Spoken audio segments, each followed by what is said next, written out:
What's up, everybody? It's Rosh with Spinrilla, and we're back with another Spinrilla news segment. This week, we got another special guest here for you. Back, you saw him last year. He's back again. Steveo, how you feeling? I'm good, man. How about yourself? Man, we made it. Made it out 2020. 2021, we here. Yeah, a lot of great things happening. I just feel like this year is just a complete reversal of last year. Let's hope so. Yeah, and it's still early, so shit. Let's Right. just keep moving forward. First things first. One of the funnier things that happened over the past week was Lil Uzi, and he's getting this nice gemstone, diamond. Let me be specific. It's not just a gemstone; it's a diamond. Cleared, it is perfect, and he's getting it on the forehead. So, what are your thoughts? Yeah, I saw that, and it's humongous. So I'm interested what it's gonna look like when it's actually implanted, and if it's just going in the center. We saw the picture, but yeah, it's huge, man. So I'm interested to see what it looks like once it's in. Facts. Have you ever considered something like paying over something that significant for 3 years? I've never had that amount of money, so I don't know. I can't say. I can't imagine I'd do it on a diamond, but a car or a home, sure, Yeah. absolutely. It's really funny looking at it because he was talking about how his cars and his homes are worth like a fraction of how much this diamond. No, maybe not his home, just his cars are worth a fraction of how much this diamond is worth. Insane. It is insane. Right. Yeah. Even more insane is that he's not the first person to do it. We got Sauce Walka, who has it on his high cheek. So, and his claim is that he started this trend. Thoughts on that? Yeah, based on my timeline, since I've acknowledged people putting diamonds in their skin, Sauce Walka would be the first one that I've seen. So I know Sauce Walka is an energetic character, but he has a claim with this one that he was the first one I saw. So I don't know if Uzi got the idea from him, but as far as seeing it first, yeah, Sauce Walka kind of had it first in my opinion. It's cool to finally see Sauce Walka getting some credit for being a trendsetter. Because he's been a trendsetter for years at this point, musically and as we see. Right, and on Instagram, he keeps his receipts, so yeah, he can always trace back. Right. That's fact. So let's look forward to something that's not quite out yet, but there's rumors bubbling, and that's J.Cole. Yeah. So he just dropped some sneakers, and he even gave some of them away for $1, which is really cool. I missed out. I was upset about that. But he got new music coming. That cross fingers. We're all hoping that he's got something new coming. So you're the music industry insider, so Hey, what does Steveo know? I don't know too much details. I know from what we've all seen, he's been pretty consistent with the narrative that he's pushed since his mixtapes from, the warm up, the come up.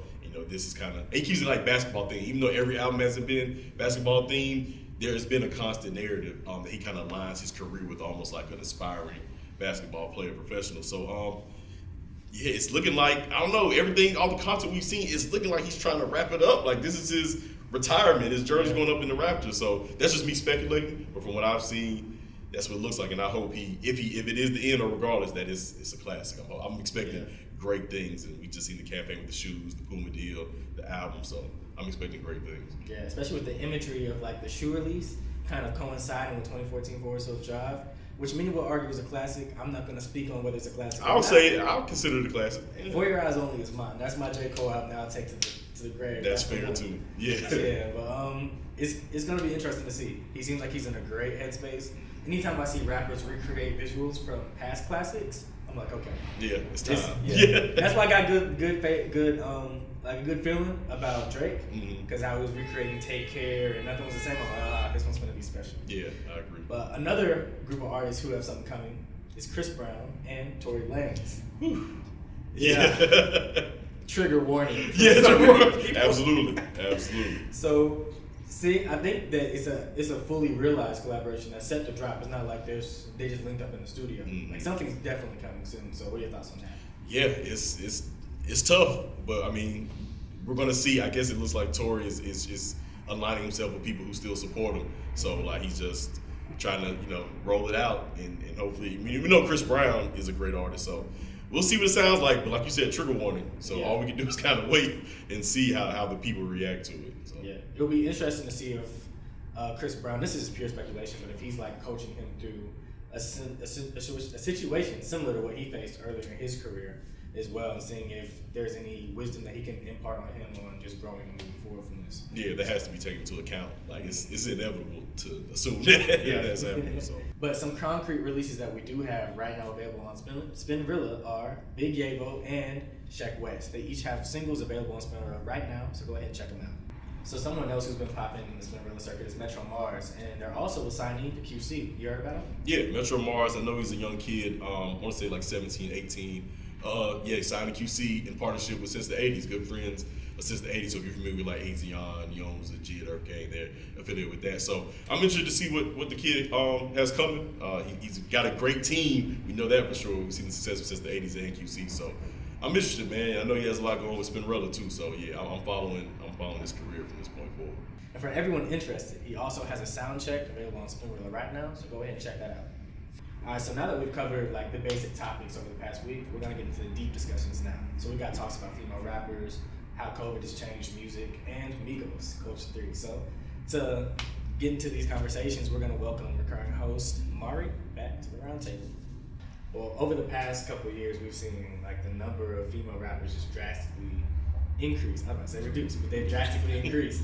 And we've got artists like Mulatto, Ruby Rose, Flo Milli, just so many. So what are y'all thoughts on how female artists are shaping rap right now? Ladies first. Oh, you let me go first? Okay, that's cool, no problem, just my lane. Right now, so like you said, we have a lot of female artists out, right? Mm-hmm. So they're making that transition. Came out with City Girls. City Girls gave you a different, gave you that old throwback Trina, Nan, that type of vibe. And then you got girls like Flo Milli coming out, Mulatto. They're pretty much here right now. They're seeing each other. Flo Milli's more of like a breakdown of her lyrics. It's like real like different content. She shouts people out, She's different. She got her own style, different flow. Mulatto, she just running it right now. Like it's crazy. She's literally like running it. It's like her flows, the way she switch it up, the way her albums go, she's just really kind of shaping it. Like those two artists, female rappers, are coming up. I mean, you got Shot from the Trade, trap rappers. You got female trap rappers. Like that's setting the bar right now. Like usually men are taking up. So it's just like wow, it's just so cool to see that transition of just women really like being able to say what they want, get their point across, have everybody rocking to it, male or female, and then have that appeal too. So that appeal, like this how you rocking on the ground, this how you look. Social media is our life. So anything or everything that a girl posts already is a lot. It's getting the likes, seeing that you look good, making sure that you look good for your people. So just really women right now, hey, y'all better watch out. Facts. I think that what you said before I slide over to you, Steven, like how men and women are listening to the women rappers. Like I remember like in middle school, like I couldn't get caught listening to no Nicki Minaj, you know? But you know what? I mean, I'm still listening, but like now, exactly. like if I'm riding around listening to City Girls, no one will look at me no type of way. So it's all good. It's good. I'm glad you said that. Nicki Minaj was like the only female rapper that I had to listen to for so long, like for a long period of time. Then I got Cardi B. Cardi B came out, boom. As soon as her first song, I was like, oh, I like her. I like this. And then they keep coming from there. It's just like female. They turn it up. It's lit. It's so lit. Yeah. For me, y'all covered a lot of things, but we never seen, at least in my lifetime, I can't recall the amount of women rappers there were at one time. Yeah. And I know, like, being in the industry, the conversation was always kind of like a label can only have one.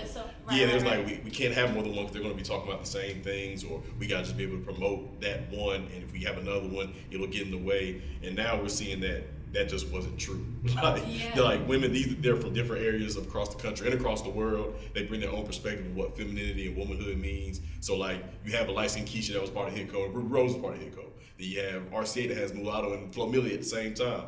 So we're seeing not only women rappers are having some of the best years that we've seen, they're all having it at the same time, and they're existing together as at the same time, and they're all reaching success. And we're seeing that everything that we were told in the past was cap. It was literally cap. So I'm just excited that we're seeing this, and we're seeing all of them thrive together. And I hope and I pray, and I don't think it is a trend. So I hope like this isn't just something we're seeing for the moment, and it's something that remains and stays, because it's better for everybody, the fans, the industry, women, men. It's better for everybody when it's like this, and even better. Yeah, I like that you said that. Like how Gucci has K Sade and Enchanting right now. At the same time, right. At the same time, and they got on the song with Gucci, Key Glock, and Big Scar, and Roll the song. And it was like, dang, they keeping up. Absolutely. You also got artists who may not be on the same like popularity as them. Like we got people like Tierra Whack, who's insane. You got I'm still mad. Callie. Yeah. Callie just dropped and she's going viral all over TikTok right now. It's crazy. Every celebrity is like doing her TikTok and she's like, wow. She rapping on there like she going in. It's like, dang, this is really the time we live in. Women are like really elevated creativity wise. It's just a lot. And then the artist who also has collaborations with Flo Milli and Mulatto is Atlanta's own Young Baby Tate, and she's been putting on for a while. And it's crazy now. She has a record that's going viral, actually featuring Flo Milli. I think is the name of it, and it's just like positive affirmation. So it's cool to see her blowing up off of a song that's literally just giving yourself confidence. And a lot of the female rappers that are out right now are young, very young too. Like Flo Milli is 19. You know, she's just gonna turn 20. You know, it's like they really coming out. It's like this is lit. This is a time to be alive. So 2021, women will continue to run it. Hey, I'll take it. Ain't No complaints. No complaints here. Cool. Hey, JT she owned that Maybach remix. That's the Every only person I remix. listen to. Okay, JT ran it. Everybody went. No. Yeah. But so let's continue with changes to the rap game. Another big change that hit rap and the music industry altogether was COVID. So now that we're still dealing with COVID, but kind of a year into it, learning how to maneuver, how do y'all think that has changed how we consume music? Well, for me personally, you know, I am in school right now, being in college, stuff like that. So, you know, first 2 years we lit on campus every day, you know, whatever, you hear music, people, hey, you heard this, you heard that. They playing it on the promenade when you walk into class, and now it's like online, you're in school, what do you do all day besides be on your phone, social media? You're going to be listening to music, want to tap in, who's dropping what, you're like anticipating it, you're ready, you're like, ooh, this is coming out. I promise you, since it's COVID, I never knew so many dates of when songs and artists were dropping. And now it's just my time. That's all I do, is just find artists. So I think COVID is definitely taking its toll. We definitely tapping. Yeah, as far as consuming music, and then even, you know, being in the business and figuring out how to break an artist or promote the music, it's difficult because so many lanes have been taken away from you. So really, I really think it's going to have like a reverse engineering effect on the quality of music, just because music makes you feel a type of way. So a lot of party music is able to break because we have the clubs, you have parties. So even if it's not the highest of quality, you were still able to enjoy it, and it was able to rise because you were able to enjoy it in these settings that don't require you to sit with it, listen to it really in depth and get a feeling. Right. So it's like taking away the clubs, taking away the parties, it kind of has limited certain artists like trajectory because they can't get into those markets that kind of way, or even spread their music. Like Atlanta, Houston, Miami, and other parts of Texas are open, so you can still go to the clubs and kind of break your record there. But like it's like a limit. It's like a force field around in the southeast of America, and then that's not like as soon as you go away from Texas, it's like a force field. You go above North Carolina, it's a force field. So it's just I feel bad for kind of like the club artists, the artists who rely on the parties. Club records. I feel like even like for example, like with Throw Baby, that's a great record. We all know it's great. JT is killing all that. City Girls are killing it. But it's like it still felt like it could go higher, but due to the fact that the world is semi-closed, or America is semi-closed, that there was still a glass ceiling on it. So I feel like that's affected it. Consuming wise, as a consumer, I'm just strictly going off the music now. Like it's no more looking at concert footage, seeing somebody like wreck a concert like. Because I remember when Roddy Ricch, like the Die Young record, I was like, this is cool, but seeing the footage of him, lights, everybody knowing the words, that kind of like, who is this guy? And we haven't really had those moments due to, you know, the world being shut down due to the pandemic. So I'm really just, as soon as I hear something I like that captures me, I dive in. I kind of don't even look at the rest of the stuff like I used to anymore. Yeah, I found both of y'all's points interesting. Like with what you were saying about how it puts like a limit on certain types of artists. I feel like breaking records with antics isn't kind of a thing anymore. Like you can't just be out here like living, walking down the street doing dumb shit, and then like your record like pop because of it. Mm-hmm. And like it's interesting. And also with you saying your college experience, listening to records, like having more time now to focus and really tune into what you want to listen to. I feel like I relate, but kind of in an inverse way. Like I feel like when I was in college, I was so busy, I missed out on a whole lot of good shit. And like, What? Yeah, like I feel like I wasn't listening in college and now on Right. some really funny shit. Like in college, I wasn't listening because I didn't have enough time, so I Right, missed right. stuff like Playboy Cardi's first drop. Like, and I get on it like months later because I was just Wow. busy. But See. now, like I see everything in the society. I'm gonna listen to what I want to listen to now. So yeah, COVID's really just affected all of us, especially in different ways, but specifically the music industry, how people, tap into their artists and how artists tap into their fans. And like you were just saying, it's allowed people to become more creative. So you can continue talking about that. It just, like I said, COVID really much is allowing people that lane to really see what separates me as an artist. There's so many artists, so many genres, so many different target areas that artists want to get themselves into, appealing to a young crowd, appealing to this, whatever. So it's like people really have that time right now to think of new content, think of new words, think of new ways to just stay relevant, stay in the loop. So it's just like now artists are really, I can see artists really taking that time and really stepping outside the box, and it's making me be like, oh, I didn't listen to him before, but ever since I've seen this, I listen to him now. So things that sort of just really gives you time to pick up your fans and hone in on who you are as an artist. Yeah, and also like we know social media, TikTok, and Trillers and Instagrams have played a huge part in roles of breaking artists. But like I said, even if you have a TikTok hit now, where you're going to perform it to like make it translate into hard ticket sales. So we're seeing artists adjust for the sake of the business, but I'm waiting to see that ripple effect of how do we turn it, because we saw other artists do it pre-pandemic. So I'm wishing all artists success with the social media stuff and get these TikTok challenges going. But I know as an artist, you're like, dang, I want to perform these songs. Dang, I want to go on the road. A TikTok concert should be a thing, Yeah. all the challenges and dance challenges going on right now. Maybe like if they, That's your bag. No, maybe they should do that. Look, not for free. I'm gonna do it. Yeah, you Not need to for hit free them though, up. not free 99, but Those are valuable ideas right there. Yeah. And I think also too, like intimate, not viral, but intimate digital concert series, like what Spinrilla does here with the Soundcheck concert series. Like those things like that, doing unique concert series is also an innovative way to keep your fans engaged and also give them an insight. Like, look, I may not be able to be in front of you in person, but I can just give you a little clip or a little insight into what it could be like once the world opened back up. So I just want bring that up too about these intimate, new performances. that's so cool. And that could pose as a challenge for some artists, like finding new ways to really get fans to engage with them and not being right there in their faces, and you have to get it going. Absolutely. Yeah, well, speaking of a group of artists who have really had to kind of sidestep and maneuver on how they're going to deliver this next album, we got Migos. Culture 3 has been long in the works. I remember Culture 1, Culture 2 came like pretty much back to back. And then things got weird. Things got definitely interesting in terms of Migos land. Like we got the individual albums, which I mean, looking back at it, I didn't like it when it happened, but I'm glad that it happened.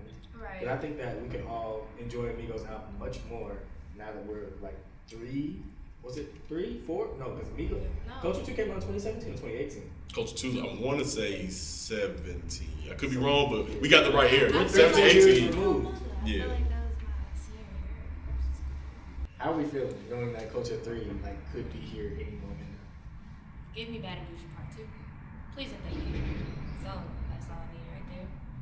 But I'm excited. I mean, Migos, come on, it's Migos. They're very influential people. I mean, you can't really go anywhere on the street and say, name me 3 Migos songs, and I'm pretty sure everybody would know at least 3, at least 5, at least 10. Because they gave us record after record, club hits, trap hits. You in your room alone, you want to get turned, feel like you the man on top of the moon. Cool. Like they give you like all those different platforms, just to feel different, make you feel rich, make you feel like you're living their lifestyle. And it's like we've really been missing that. So yeah, with Migos being a trio, it's like you don't really see that at all. Pretty much in the rap game, everybody's pretty much for themselves, and it's just like you get those 3 people together, and it's just like the music you hear from them. It just makes you go like this, regardless. You're gonna bop, you're gonna listen, you're gonna hear what Quavo say on show. You're gonna hear that, like Mama. yeah, mama. And then Takeoff, like we haven't really seen too much of Takeoffs lately, since the split and things of that sort. Offset, obviously, we see a lot of him. Quavo, obviously, we see a lot of him. So it's really cool to just see those 3 align themselves again, see what they got going. But I'm really excited. I mean, It's Culture 3. I'm pretty sure it's the culture. Literally, it's the culture. Everybody, we go. So it's lit. Yeah. What I'm most anticipating is, like you all said, like we saw the solo projects, and this is them coming back. But they've also, like, Quavo's in a relationship now, even though Offset's album was Father of Four. So he discussed what it's like being a husband. He's been a father, but having a child with his wife. Takeoff, like I said, has been kind of quiet. But I'm interested to see them come back, and what does that look like as they've all as we've seen them grow separately. And they're literally related, so like they're always going to be in touch and stuff like that. But with Culture 3, I'm still expecting the party music. I'm still expecting the trap music. I'm still expecting the great ad-libs and whatnot. But I am just like interested to see if they're going to give some, if they're going to give some maturity in the sense of not that their old music was immature, but just like, are we going to address certain things? Like, we've never seen Quavo in a public relationship before. Like, Offset has now been married, had a little spat. They didn't get divorced, but like, are you going to bring that up? Like, I'm just interested in seeing how life was, because like I said, they went separate ways, now they're coming back. So what is the album content going to sound like? I trust the sound is going to be okay, but I'm just interested to see if they're going to take it. If they don't, cool, then just give us what we're known for. But I am interested to see, are they going to address it together and even bring up maybe what it was like watching each other doing all this. So that's just my interest as a fan. But if not, if it's straight party music, straight turned up, trust me, I'm not complaining. So. I definitely feel you. A quick question. It's like, y'all can elaborate on it if you want, but Culture 1 or Culture 2? For me, Culture 2, but only because, I don't know, like I said, I'm a big music head, love Migos. My stepdad played that album every single day. I know that sounds crazy. He's like, I ain't even put your age out there, but like, I know that sounds crazy, but he like loves music. And I remember when it came out, he was so hyped. He was telling me, I was in high school at the time, wasn't really keeping up what was really dropping. He was just like, we gonna listen to the whole album together. Like, that's our bonding time right now. I'm like, what? That's lit. We sat down, and I promise y'all, we literally listened to the whole album. We were dancing. It just made me feel like this is it. So that album really, like, Culture 2, that's top tier. Definitely top 2, not 2. What about you, Steven? Disclaimer. I have a producer who worked on both and is part of the same label, QC. So that just equals out that I have no purpose. He's part of both. But I will say Culture 2, I think, has the best Migos song. Like, Made Men, to me, is like an amazing song. I think that's their best. Like, we can argue club records, what's more turned up. But I think if you just take the song, Made Men is on Culture 2. That's the best Migos song I've ever heard. But Culture 1 is the better album. I'm sorry. It's more concise. Every song is a hit, a banger. It's just, the plus it got Bad and Bougie on it. So like, we all know what that did. So Culture 2 is amazing, but Culture 1 is just like, I don't want no smoke. Like, you can put Culture 1 up against a lot of great albums, and it can live. So I said Culture 2 has the best Migos song ever, but I think Culture 1 is the best album. That Made Men literally made me love that album. Bro, I understand. It's just like, it'll take it over the top. It's made for it. It's just like, ooh, like, I just love that. That's the best song. That's great, because I'm really happy that both of y'all had a different take on that. I think the one is definitely the popular take, I would say. Right. But I'm glad to hear you like talk about two and like support. Yeah, you came with facts. You know? I love Culture. Hey, listen, letting me go. Shout out to y'all, Culture 3 though. Give me another Made Men. Yeah, okay. Give me another Made Men, okay? That song.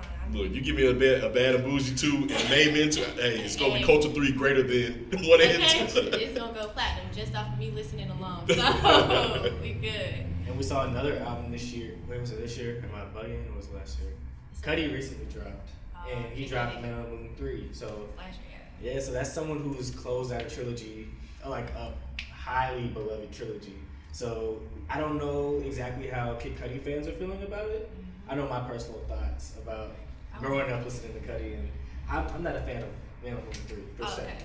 But I'm interested to see how Migos take on this challenge, because coming back with 2 is hard. Coming back with 3 is even harder.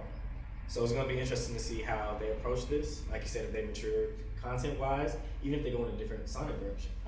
I'm down to see it. I think it has the possibility to be a really great, maybe one of the first big great records of this new decade that we're in. You think they're going to have a lot of features? I just thought about that. Like, who would they even have a feature from right now? you don't really even see like a lot of features with them. Because I know they got that NBA record. Yeah. I don't know if that's gonna make the cut, but we know what exists out in the world. It is just out in the world. That is a beautiful game. Yeah. That is a beautiful thing. I just love to see. Got you. Boy, do y'all have any more thoughts on Migos? Wait for it. No, they got my attention. Like I said, 1 and 2 were both really good albums. So once people give me a track record of good albums, you don't even have to market to me anymore. I trust you. So they got my attention. Yeah, just give it to me and I'm gonna check it out. Right, got my attention and mama. So I'm good. I got you. Got you. Well, appreciate you, Mari. Appreciate you, Steveo. Of course. As always, it's Spin Real News. Stay tapped in. We're gonna be talking about upcoming events and everything happening in hip hop. Period. It's Raj. See you next time.